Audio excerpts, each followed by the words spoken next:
ஏன் இங்கே இருக்கீங்க? எப்படி தேனே உங்களால இப்படி இருக்க முடியுது? என் மனசு கிடந்து பரிதவிக்கிற மாதிரி உங்க மனசு பரிதவிக்கலையா? வேற ஒரு பொண்ணை கல்யாணம் பண்ணிக்கிட்டா உங்களால சந்தோஷமா இருக்க முடியுமா?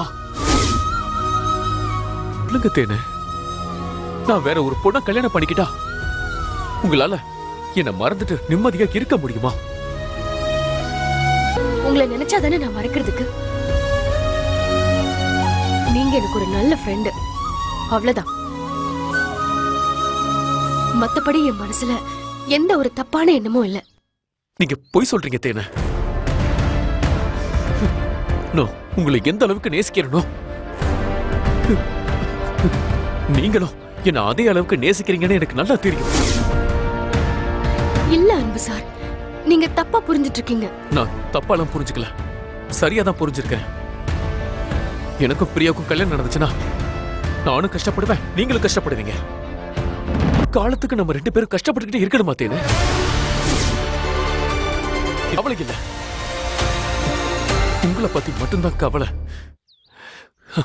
உங்களை மறந்து வேற ஒருத்தைய கல்யாணம் பண்ணிக்கிட்டு நிச்சயமா என்னால நிம்மதியா வாழ முடியாது. இருக்கும் கல்யாணம் பண்ணிக்கலாம் தேனே.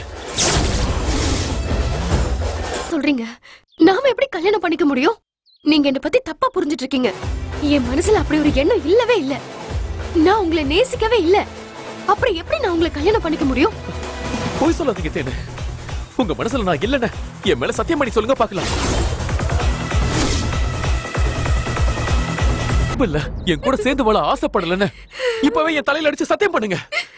சத்தியம் பண்ணுங்க தேனே, சத்தியம் பண்ணுங்க தேனே. போச்சுன்னா அது செத்து போச்சுன்னு அர்த்தம். அந்த மாதிரி திருவெல்லாம் எப்பவோ செத்து போச்சு. மேல என்ன எந்த கேள்வியும் கேட்காதீங்க. உங்க அம்மா பாக்குற பொண்ணையே கல்யாணம் பண்ணிக்கோங்க.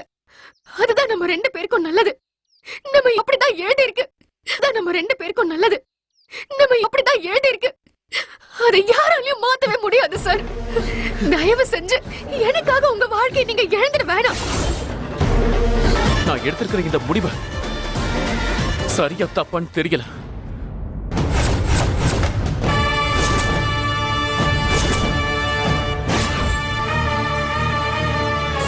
நான் எடுத்த முடிவு தப்பான முடிவுதான். அதுக்கு எனக்கு என்ன தண்டனை வேணாலும் கொடுங்க, நான் அதை தாராளமா.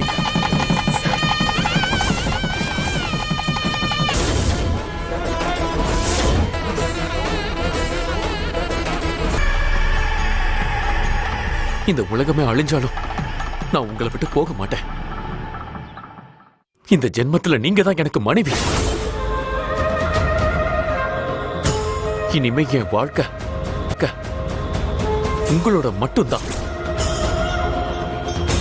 என்ன உங்க மனசை கெடுத்து கெடுத்து உங்க வாழ்க்கையவே அழிச்சிட்டேன்னு உங்க அம்மா பழி சொல்லுவாங்க. அதுக்கு நான் என்ன பதில் சொல்ல போறேனோ? நான் தான் உங்களை நேசிக்கல, உங்களை கல்யாணம் பண்ணிக்க விருப்பம் இல்லைன்னு சொன்னேன்ல. அப்புறம் எதுக்காக இந்த தாலி என் கழுத்துல கட்டினீங்க?